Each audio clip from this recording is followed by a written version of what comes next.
and thought he had gotten away with it. He would soon know differently. It was the last thing that Vincent could do for Albert, to at least pay back Ascot in kind. The snow he had been expecting arrived just as the door opened across the street to Dudley's knock. Vincent's view was hampered by the white flakes, but he could still make out a flowing skirt, so a female had answered the knock. Ascot himself wouldn't be there. Reports were that he had set sail on one of his ships in the first week of September, and more than 3 months later had yet to return to England. His absence was making this retaliation an easy matter. When Ascot did return, he would find his credit cancelled with many of his merchant suppliers, and his home lost to him due to lack of payment on demand.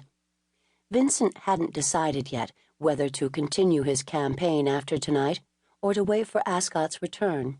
Tonight's eviction would be a decisive blow, the culmination of several weeks' work, but hardly satisfactory when Ascot wouldn't be there to know of it yet.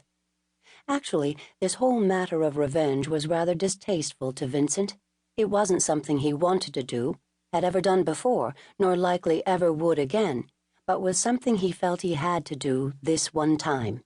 So he would as soon get it over and done with.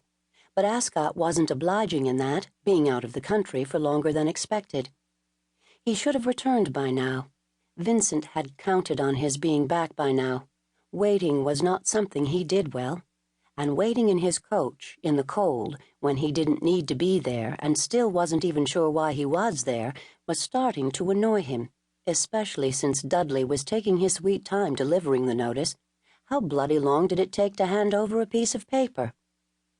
The door finally closed across the street, but Vincent's secretary still stood there facing it, unmoving.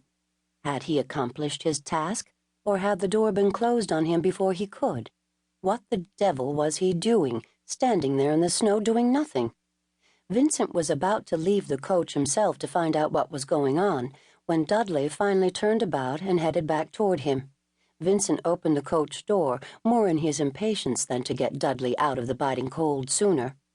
But Dudley didn't rush inside when he got there. He didn't enter the coach at all, was once again just standing there in the snow, as if he'd gone totally daft.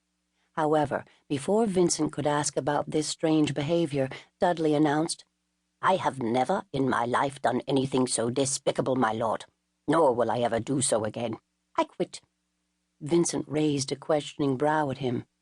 "Quit as in, you will have my formal resignation on your desk in the morning." Vincent savored a moment of amazement. It wasn't often that he could be so thoroughly surprised, but then his impatience returned. "Get in the bloody coach, Mr. Dudley. You can explain yourself when we are out of this damnable weather." "No, sir," Dudley replied stiffly. "I will find my own way home, thank you very much." "Don't be absurd. You won't find a hack this time of night." "I will manage." With that, the secretary closed the coach door and started marching down the street. Ordinarily, Vincent would have shrugged and dismissed the man from his mind, but he was in an impatient frame of mind, which was as close as he ever got to being emotional. He found himself leaving the coach himself and marching after Dudley to demand, "What the devil happened at that house to give you leave of your senses?" Horace Dudley swung around, his face suffused with emotional color rather than paled from the cold. "If I must have further discourse with you, my lord, I fear I will disgrace myself beyond regret.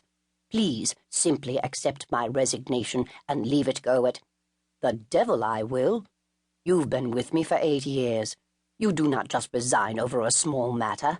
"Small?" the little man burst out. "If you could have seen the stricken look on that poor gal's face, it would have broken your heart as it did mine. And such a pretty gal. Her face is going to haunt me the rest of my days." Having said so, and apparently believing it, Dudley scurried off down the street once more, refusing to speak more of it. Vincent let him go this time and turned a scowl on the house in question. The property belonged to him now. He'd called in a considerable number of favors to coerce the previous owner to ignore his verbal commitment with George Ascot and sell him the deed instead. Ascot had had a gentleman's agreement with that previous owner, had paid him a very large portion down on the townhouse,